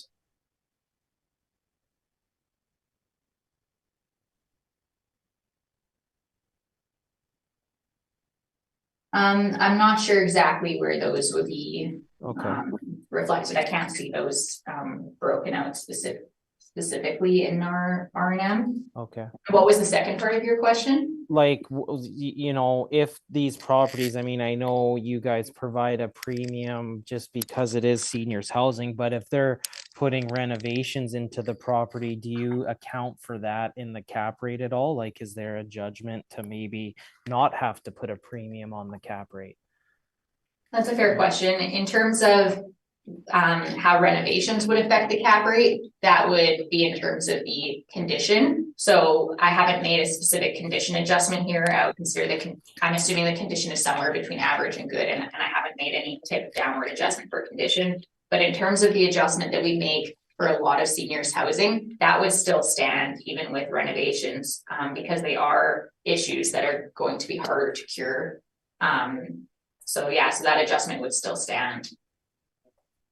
Okay. And then so that would be all my questions. Thank you. Okay, questions, Michelle? No questions, thank you. Brent? I have no questions, thank you. Okay, and I have no questions, so thank you very much for that.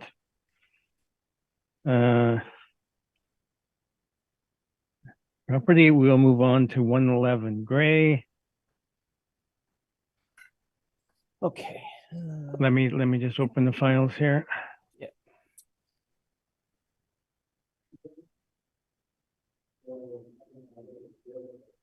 Okay, you can proceed with 111 Gray. Okay, so we have file number 22-2578, roll number 14091904000, roll year 2023, assessed value 2,498,000, classification 20, liability is T taxable. We have a 2-story apartment built in 1968. We have effective year built 1982. The property has been, there's been some updates done to the property, as you'll see. Number of suites 24, 22 outdoor parking. It's located here on Gray Street between Talbot Avenue and Riverton. So it does have access to public transportation, not as close access and walking distance to retail, but is located close to various schools in the area as well. Now, our breakdown is 12 1-bedroom, 12 2-bedroom, average monthly rent $944.70. Our income workup, you could see using our gross potential rent then would be $272,074, coming up with expense ratio 54.48 and net operating income of $119,885, capitalization rate 4.8%, and to get the estimated market value. Now, if you want to just look at other comparable properties in the market region, you could see where this property falls in line compared to other properties that would be somewhat similar. So you could see 944.70, on the low end 922, and then on the high end 1014. So we feel good there about where the model's coming in for income. Now, if we go to page 8, so you could see just by the pictures here, the updates that have been done to the property. And just saying on page 9, the building description. So 3-story building located, beautiful street in Elmwood, transit literally at your door, minutes away from school, shopping, dining, entertainment. So they feature an open concept, modern designer kitchens, with a breakfast bar, full-sized appliances. New fresh air makeup system brings fresh air into the building and each suite. So it does have pretty good amenities attributed to the building.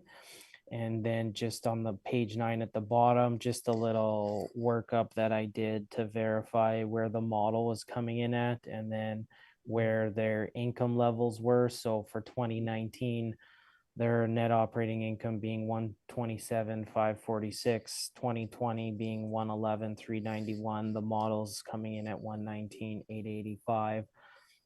We feel, acceptable from an income level.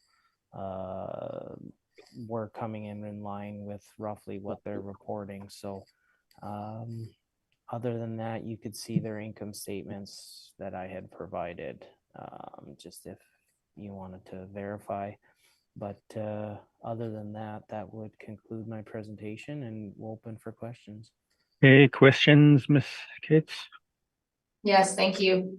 So on your cap rate table on page 5, the broken cap rates are used as further support for the assessment department cap rates. Is that correct? Yes.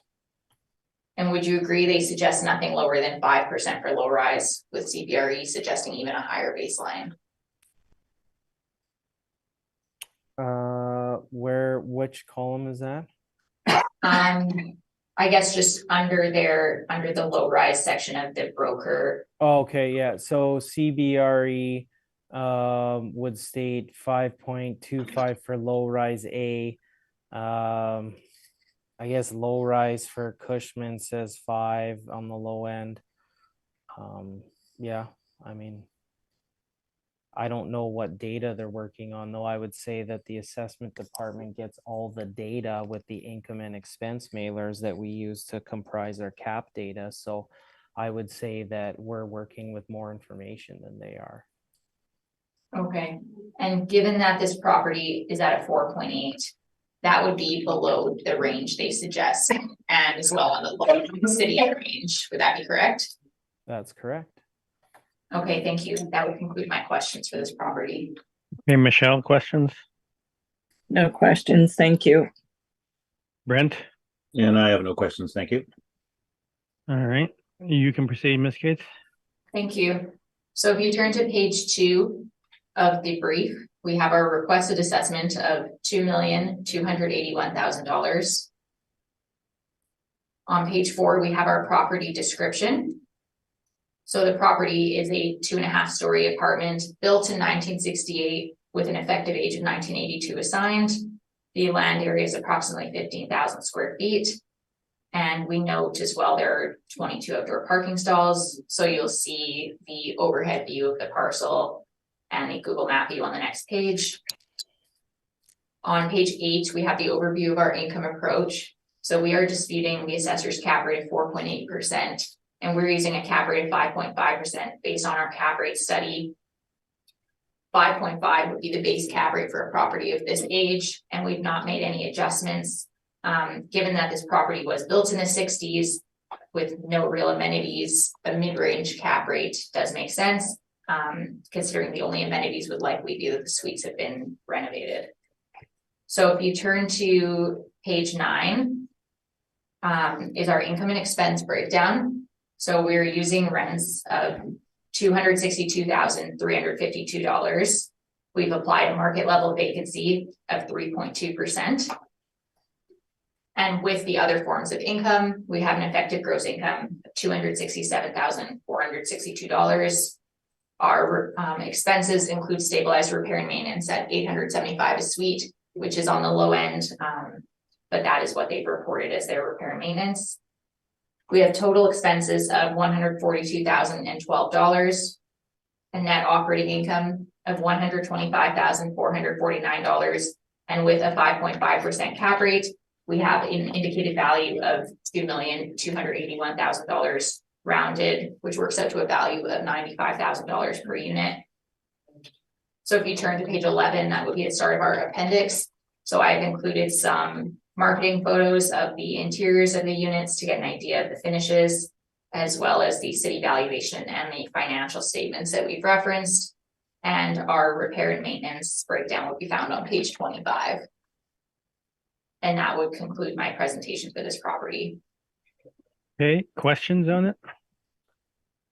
Yeah, so just on page 8, so again, like sale price per unit on the Altus cap rate study for this type of property, the median would be 102,778, and you're coming in here at 95,000 a unit. So would you say that this, you know, given the condition of this property, it's worthy of being below that median?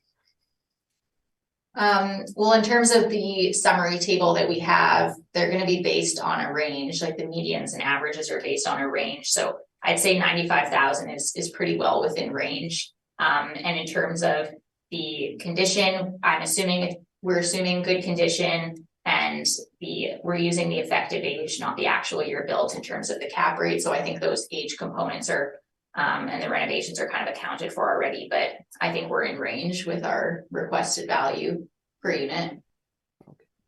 Because it's 1960 to 1998 and you had 21 sales. I'm referencing the Altus cap rate study that you used to come up with that median. So I'm just kind of struggling, I guess, because the property does look like it should at least be at what the median price is with that many sales. So again, I know direct comparison can be used as supporting documentation, and I just sort of feel there's a discrepancy there now when we're requesting 95,000 a unit, being well below the median compared when you look at the state and the condition at hand.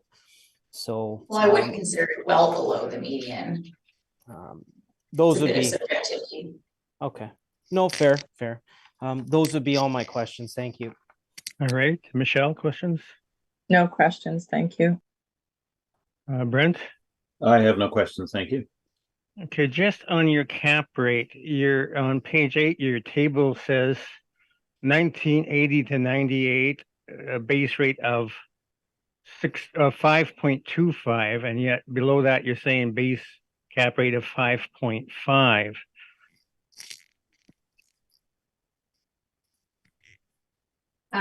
Yes, the table breaks out, I guess the high rise properties, so 6+ and lower rise properties, so 1 to 5.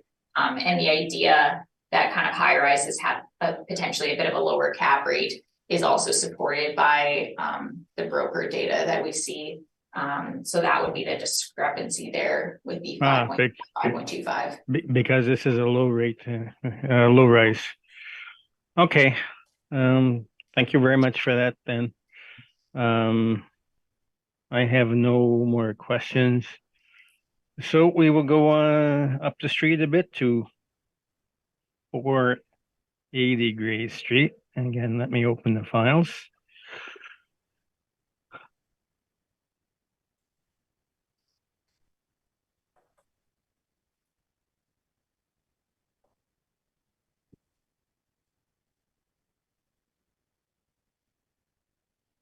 Okay, you can proceed on 480 Gray Street.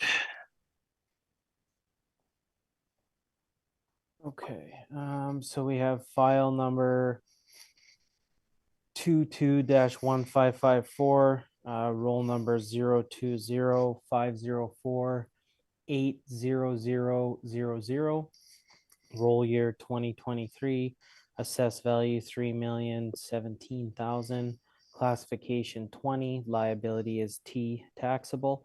So we have a 2-story apartment built in 1965, same effective year built, with 30 suites, 29 parking. You could see here over on page 2 where it's located. So north of where the prior property was, about probably a 30-second drive. So closer to Monroe, where you would have access to more walking distance with some retail there, community center, still has good access to public transportation. And now our income value summary over on page 3. So you could see our breakdown. We have 1 bachelor, 19 1-bedroom, 10 2-bedroom. So 30 total units for an average monthly rent of $870.43. And then our income value workup summary. So you could see where gross potential rent coming in, 313, 355. Expense ratio 48.28%, net operating income of 156,881, and the cap rate being 5.2%. Now, when you look at comparable rents to similar properties in the market region, we can see where we're falling in line here at 870.43 per unit. And other properties being 867 per unit, 982, 964, 995. So maybe a little bit on the lower end for us, but it's still well within range of other properties. So we feel good there with the income. Now, if you go to page 8, I had just provided a write-up. This is just from their website. Charming, quiet, and then it says recently renovated apartments located in North Kildonan. So, you know, the income I have may not be reflected of maybe the current renovations that have taken place. I don't have any pictures, but we do know our income for this cycle does match up. So we don't feel like we're out of line. And if you go to the bottom of page 13, I had just written down, I did some quick adjusted NOIs for 2020 and 2019, coming in at, 156,291 for 2020, 147,584 for 2019, models coming in at 156,881. So we feel here we're more than reasonable on the income, and we're using a 5.2 cap. So again, I think the value seems to be supported on our end. So that would conclude my presentation. All right, questions? I have no questions. Thank you. All right, Michelle, any questions? No questions, thank you. All right, Brent, questions? I have no questions, thank you. All right, so Ms. Gates, then you can proceed. Thank you. So if you turn to page 2, you'll see our requested assessment of $2,876,000. On page 4, we have our property description. So the subject property is on Gray Street at its intersections with Hoskin Avenue and Lyndhurst Avenue in the Monroe East area. The property is a 2.5-story apartment built in 1965 with an approximate land area of 28,000 square feet. And there are 30 units, which include 21 one-bedrooms and 9 two-bedrooms. And there are 29 outdoor parking stalls. So you'll see the photos of the property, where it's located. On page 8, we have the overview of our income approach. So we are disputing the assessor's cap rate of 5.2%, and we're using a cap rate of 5.5%. 5.5 again is the base cap rate for a property of this age, and we've not made any adjustments. So if you turn to page 9, we have the breakdown of our income and expenses. So we are using rents of $310,792. This is already accounting for the vacancy, so we didn't deduct any further vacancy. And when accounting for the other forms of income, we have an effective gross income of $316,702. The miscellaneous income is a bit sporadic here, so I've just opted to take an average. And our expenses include repair and maintenance stabilized of $1,200 a suite for total expenses of $158,519. So our net operating income comes to $158,183, and with a 5.5% cap rate gives an indicated value of $2,876,000 rounded, which works out to a value of approximately $96,000 per unit. So if you turn to page 11, we have our appendix, which is the city valuation and the financial statements that we've looked at. And the repair and maintenance breakdown can be found on page 26. And that would conclude my presentation for this property. All right, any questions, Michelle? Or, I'm sorry, Mr. McCulloch?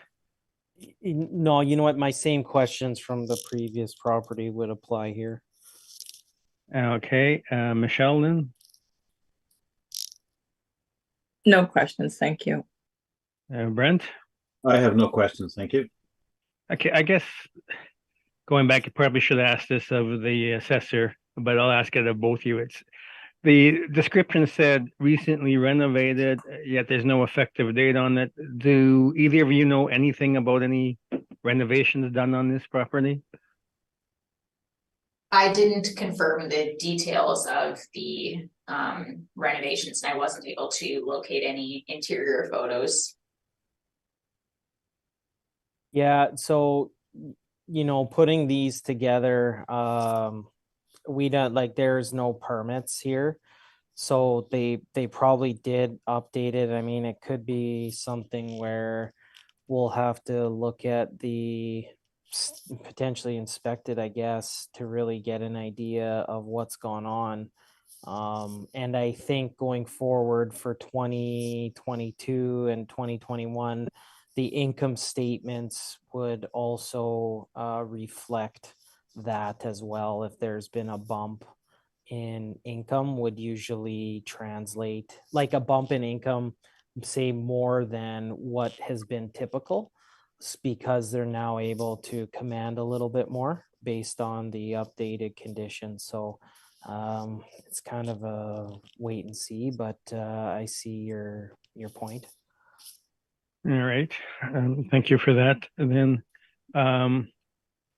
let's move on then to our penultimate property, 271 Edison.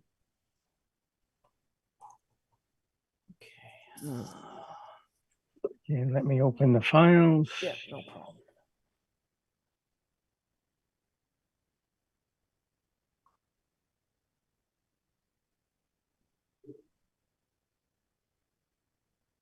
Okay, you can proceed then.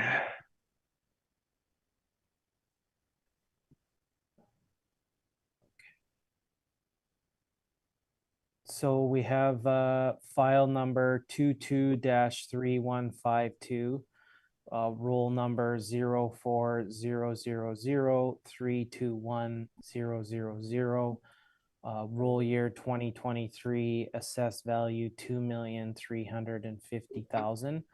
Classification is 20, liability is T taxable. We have a two-story building built in 1962, 26 suites, 24 outdoor parking, located on Edison. So just east off Henderson Highway between Roach and Henderson. So very easy access to public transportation. Retail's again fairly close by. So it's a good neighborhood, good location. The income value summary here on page 3 being 8 1-bedroom, 18 2-bedroom, and so 26 total. 881.82 is our average monthly rent here. Our gross potential rent you see is coming in then at 275,128, and then when you factor in the adjustments for the vacancy and expense rate, we come up with the net operating income of 122,216, capitalization rate 5.2%, to come up with our estimated market value. And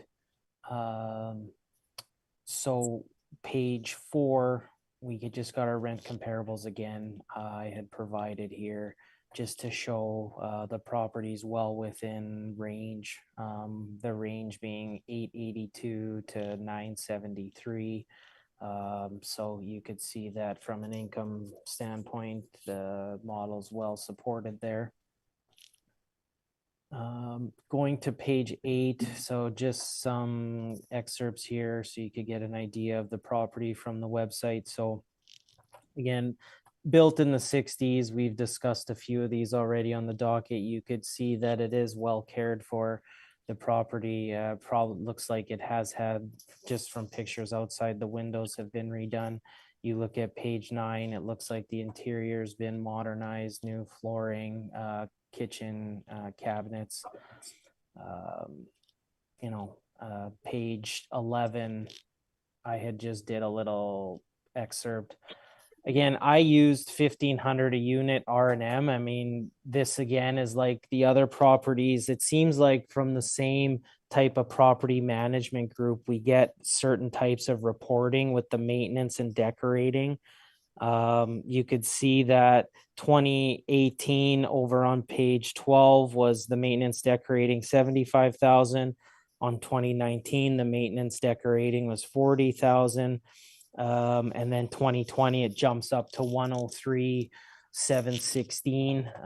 My guess would be, like, when you look at the state of the property, that it would be more than reasonable to expect that, you know, some of those items that are showing that they would reflect in the increased income that they've been applying into the property for renovation would make their way into the expenses. But again, I use 1,500 a unit, and you could see based on the prior properties that we've discussed that 1,500 per unit R&M based on what you're looking at here on the state of the property isn't out of line. So, you know, that comes out to an adjusted NOI of 137,015. Our model's at 122,216. So again, I don't feel like we're in need of needing to adjust this property further. And I mean, it's coming in at a 5.2 cap.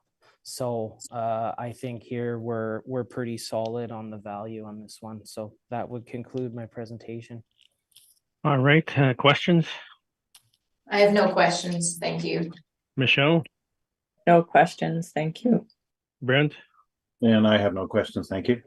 Okay, then proceed, Ms. Gates. Thank you.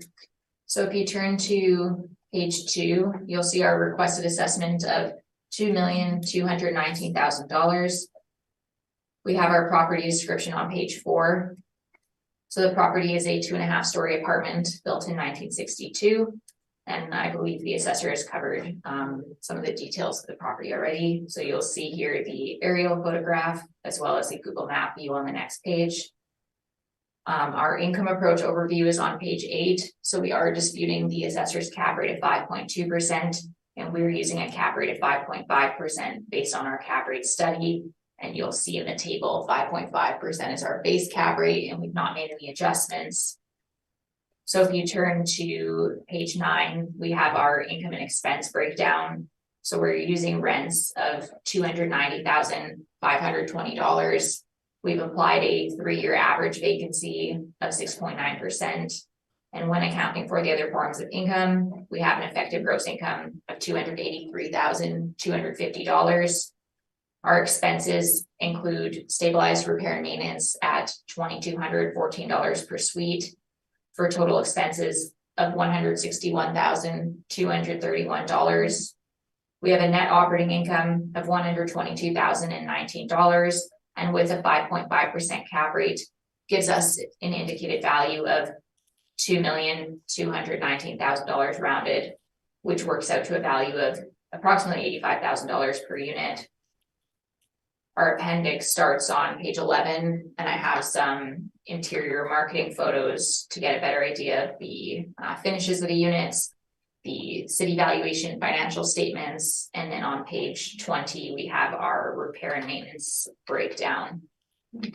And that would conclude my presentation for this property. All right, any questions? Just the same questions as previous 2 properties would apply here. All right. Okay, any questions, Michelle? No questions, thank you. Brent? I have no questions, thank you. All right, and I have no questions either, so, and our last property is 333 Edison.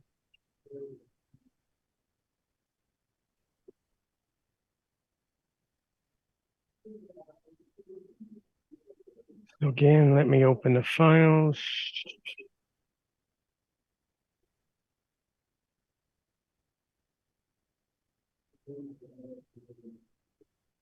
All right, so you can proceed on 333 Edison.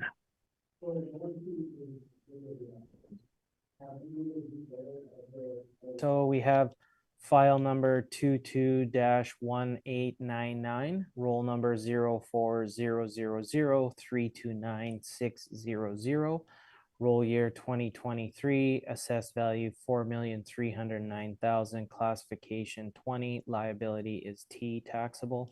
We have 2-story, once again, this one built 1972. We've applied effective year built 1992. 27 suites, 29 outdoor parking. When we get to page 2, just shows you the area again. We're dealing with Edison again. So I think I had touched on with the previous one just regarding the neighborhood and location. Skipping to page 3, we have the 11 1-bedroom, 16 2-bedroom, 27 total units. Average monthly rent here being $1102.52. Gross potential rent $357,216. Expenses 42.68%. Our net operating income being $198,204. So to come up with our estimated market value there of $4.309 million. Now just rent comparables here, just to show where the property would fall in line here. So other similar properties in the market region, being from the low end being 1,075 up to 1,197. So we feel from income, the model's supported there.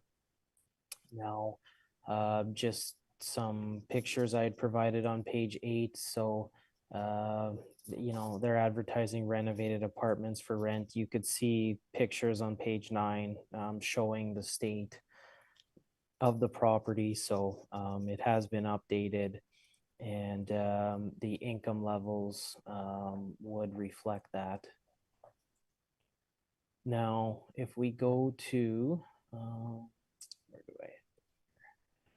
So if we go to, just on the top of page 11, I had just, our models coming in at 198, 204. Their net operating income, 201, 848. Repair and maintenance is at a reasonable rate. You could see on this one, the R&M, maintenance and repair, 22,020. So that's under $1,000 per unit. You could see the state of the property here. So just to clarify, like I don't think we're at a line with where the model's coming in at. And you could see they've specified in the capital cost summary, if you look on page 11 in the box, just where they've allocated the dollars to. They got a large amount for property improvement, heating, HVAC, windows, roof. So we feel here the value is supported here, and that would be all for conclude my presentation. Okay, questions? I have no questions. Thank you. Michelle, No questions, thank you. Brent? I have no questions, thank you. Okay, question I have, how did you come up with a cap rate of 4.6%? That seems to be very low. Yeah, it's a model driven, and I would say that the effective age can kind of come into play with that a little bit. So the fact that we have a 1992 on it could play into that. Yeah, but that seems to be saying this is one of the top properties in the city in terms of cap rate. It's below the 20th percentile. So is this really one of the top multifamily properties in the city? Yeah, I mean, it is renovated. It's when you look at the income statements, it's got low expenses. So the vacancy's pretty good. Like you could say that the property's in pretty good demand. So you could make a case that it is a premium get. All right. Thank you for that then. You can proceed, Ms. Cates. Thank you. So if you turn to page 2, you'll see our requested assessment of $3,722,000. We have our property description on page 4.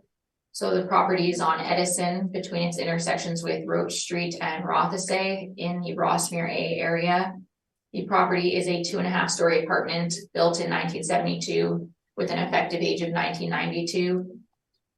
And there are 28 units, including 11 one-bedrooms and 17 two-bedrooms. And there are 22 outdoor parking stalls. So you'll see the aerial view and the Google Map view on the next page. On page 8, we have our income approach. So we are disputing the assessor's cap rate of 4.6%. We are using a cap rate of 5.5% based on our cap rate study. 5.5 is the base cap rate, and we've not made any adjustments as the cap rate already considers good quality properties. So that's already been accounted for.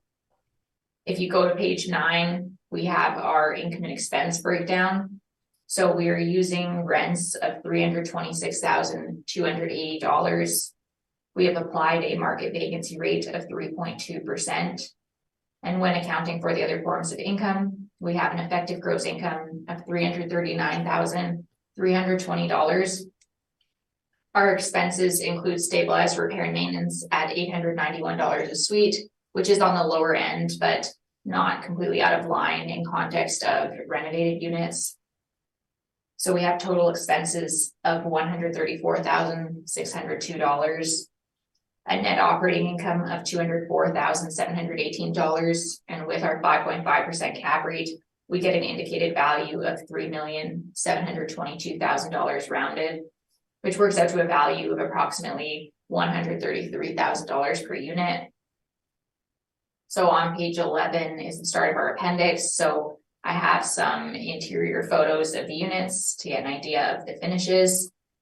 And then also the city valuation and the financial statements that we've referenced and our repair and maintenance can be found on page 24. We didn't have 2016 data, so it's just a 4-year average for repair and maintenance. And that would conclude my presentation for this property. Thank Okay, you. any questions? No, I think I'm good with questions. Thank you. Okay, Michelle, any questions? No questions, thank you. Brent, any questions? I have no questions, thank you. All right, and I have no questions, so we have heard all the items scheduled today, and this hearing is now adjourned. So thank you very much for your capable presentations. Thank Thank you. you. Have a good day. Thanks. You too, thanks.